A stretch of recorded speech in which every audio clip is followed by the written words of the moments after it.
Hotep à tous, bien-aimés frères et sœurs. Martin Fayulu a pété les plans. Vous savez, dis-moi qui tu fréquentes, je te dirai qui tu es. Pour bien comprendre quelqu'un, il faut voir son entourage. Quels sont ses amis, avec qui il discute, quelle est sa façon de penser. Et là, vous voyez que non, oh là, il n'y a pas la peine, il n'y a plus rien à voir là-bas. C'est fini, oubliez ça. Martin Fayulu est encore sorti. Entre-temps, il commençait à être un peu correct. Mais là, je ne sais pas quelle est la drogue qu'il a dû prendre. Qu'est-ce qu'on lui a... on l'a injecté. Et puis bon, il est parti. Il dit très bien que le pays est attaqué. Question. Monsieur Fayulu, qui attaque le pays? Qui veut balkaniser le pays? Là, ça c'est la vraie question. Qui veut balkaniser le pays? Le pays est en train de courir le risque de la balkanisation. De qui? Monsieur Fayulu, si vous répondez à cette question, honnêtement, vous allez trouver que ce n'est même pas Kagame. C'est l'Occident. Ce sont tes amis français, belges, américains et autres. Ce sont eux qui veulent balkaniser le Congo. Qui veulent faire du Congo ce qu'ils ont fait en Éthiopie. L'Éthiopie et l'Érythrée. Ce qu'ils ont fait au Sud-Soudan. Ce qu'ils ont voulu faire au Mali. C'est leur stratégie. Pour recoloniser l'Afrique, il faut diviser ça en mini-morceaux. Mettre le continent en coupe réglée. Donc ça, c'est la première des choses, monsieur Fayulu. Si vous voulez comprendre, répondre à votre question, c'est vous qui dites que le Congo risque en train de courir le risque de la balkanisation. Qui veut balkaniser le Congo? Ce n'est ni Kagame, ni Nanga. Kagame, c'est un instrument de l'Occident. Nanga, c'est un instrument de Kagame. Kabila, c'est un instrument de Kagame. Voilà la réalité. Ça, c'est un. La deuxième des choses, M. Martin Fayulu nous dit il y aurait un dialogue congolo-congolaise. Et ce dialogue-là, nous devons tous adhérer à ce dialogue. Il est entrepris par des églises, des évêques pécheurs. Pire que ceux-là, il n'y en a pas d'autres. Ils se sont engagés pour le vœu de, chasteté. Pas de femmes, pas d'enfants. Ils ont tous des femmes, ils ont tous des enfants. Ils ont même des hommes. Ils ont tout, comme vous les voyez là. Maintenant, un dialogue congolais. Très bien. À supposer, très, c'est formidable. Qui est organisé par les évêques du Congo. Mais qu'est-ce qu'ils sont partis faire au Rwanda? Monsieur Martin Fayulu, ils sont allés faire quoi au Rwanda? Le dialogue, c'est congolo-congolais. C'est-à-dire le dialogue entre les Congolais. Pas les Rwandais. Les Congolais, entre eux, doivent dialoguer. Et ça, Tshisekedi n'a jamais refusé ça. Je reprends. Tshisekedi n'a jamais refusé le dialogue avec les Congolais. Tshisekedi est prêt à dialoguer avec les Congolais. Parce que ce sont ses compatriotes. C'est leur pays à eux tous. Pourquoi veux-tu qu'ils ne puissent pas dialoguer avec eux? Tshisekedi ne veut pas dialoguer avec les étrangers. Avec les Rwandais. Parce que la terre du Congo, là, il n'y a rien pour les Rwandais. Ils n'ont pas de place là-bas. On ne peut pas partager le Congo avec les Rwandais. Vous voyez, M. Fayulu, là où vous pétez les plombs, vous posez des problèmes et vous n'êtes pas capable d'apporter une seule solution à ces problèmes. Vous dites que le Congo est en train de courir le risque de la balkanisation. Vous ne nous dites pas qu'il est en train de vouloir le balkaniser. Là, vous serez obligé de désigner vos amis, ceux qui vous payent. Vous savez que vous êtes... Mais Martin Fayulu est tombé trop bas. Trop bas. C'est-à-dire que le peu de considération que je commençais à lui donner quand il a désigné Kagame, le Rwanda, qui est en train de massacrer des Congolais, tout ça s'est tombé à l'eau. Vous savez, c'est facile de perdre la confiance d'un peuple. Là, il y a des hommes politiques, y compris Martin Fayulu aujourd'hui, qui ne pourront plus jamais être président au Congo. Si c'est par les élections libres et transparentes. Parce que c'est à ce moment, maintenant là, qu'on est en train d'identifier les vrais Congolais.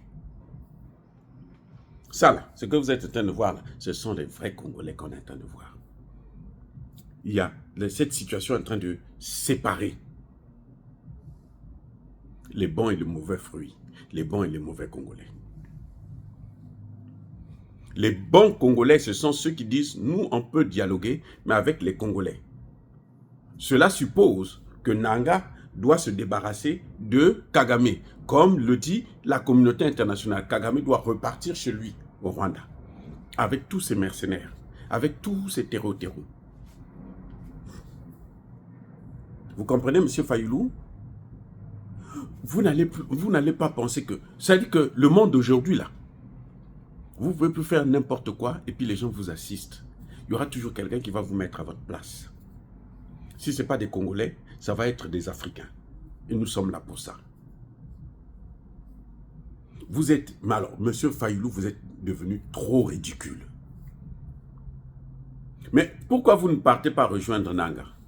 Allez-y le rejoindre, c'est plus simple pour vous. Allez-y le rejoindre. Parce que ce que Cholet et sa bande, ce qu'ils sont en train de faire, ils sont en train de vouloir court-circuiter la dynamique, la démarche du Conseil de sécurité de l'ONU. C'est la même chose que Ruto est en train de faire d'ailleurs. Et ils vont prendre des leçons où?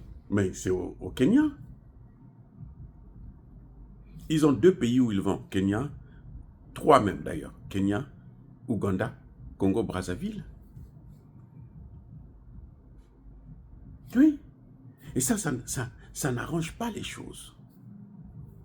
Parce qu'ils ont déjà échoué. Monsieur Martin Fayulu, vous êtes en train de c'est-à-dire que vous mettre...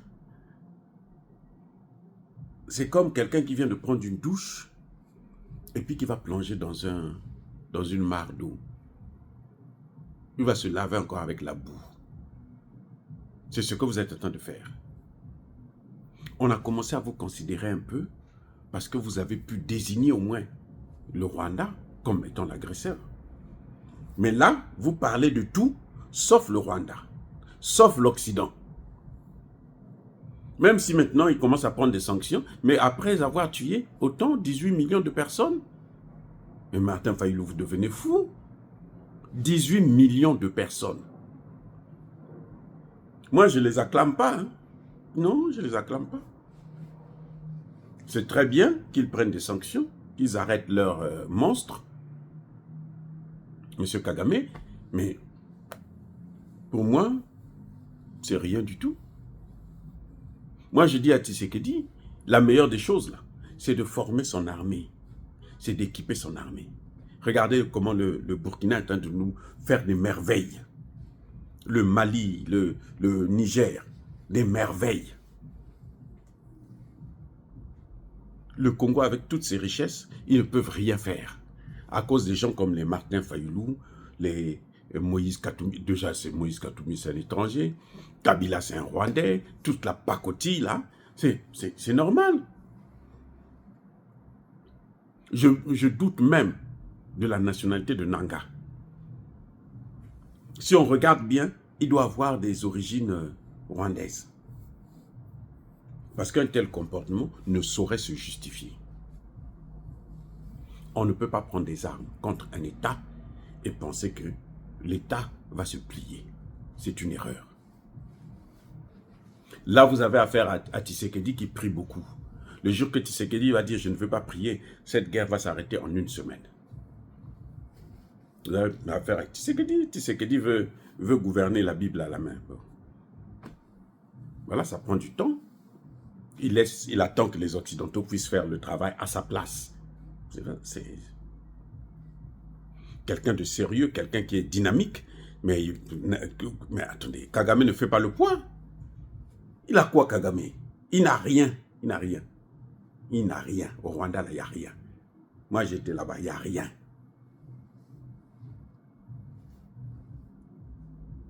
Donc, monsieur Martin Fayulu, je crois que vous devrez repartir à prendre encore vos leçons. Comment?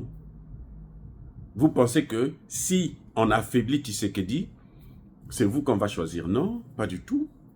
Si Tshisekedi est affaibli là, ce n'est pas tous ceux qui soutiennent Nanga, les trucs comme ça, des dialogues à la con, qui vont prendre le truc, non. Vous vous trompez largement. Parce qu'il y a des patriotes au Congo aujourd'hui, et on les voit. Jean-Pierre Mbemba en est un. Vous ne pouvez plus faire le poids. Avec un tel langage, vous ne pouvez pas faire le poids de votre Jean-Pierre Mbemba face aux Congolais. Ce n'est pas possible. Vous allez leur dire quoi? Vous allez aller négocier avec Kagame. Donc vous, si vous êtes président, vous allez prendre Kagame pour dire, bon, viens, on va partager le Congo. Mais monsieur Martin Fayulu, vous avez oublié que c'est à cause des négociations de Kabila et Kagame que le Congo n'a pas d'armée. Et vous n'avez même pas soulevé ce problème, que le Congo doit avoir une armée. Vous croyez que c'est le dialogue qui va régler des problèmes qu'on est en train de régler, qu'eux, ils sont en train d'avoir avec la force, les armes?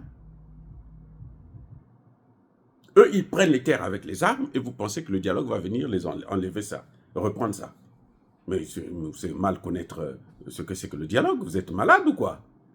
Mais il y a un problème avec ce Martin Fayulu. Mais dis donc.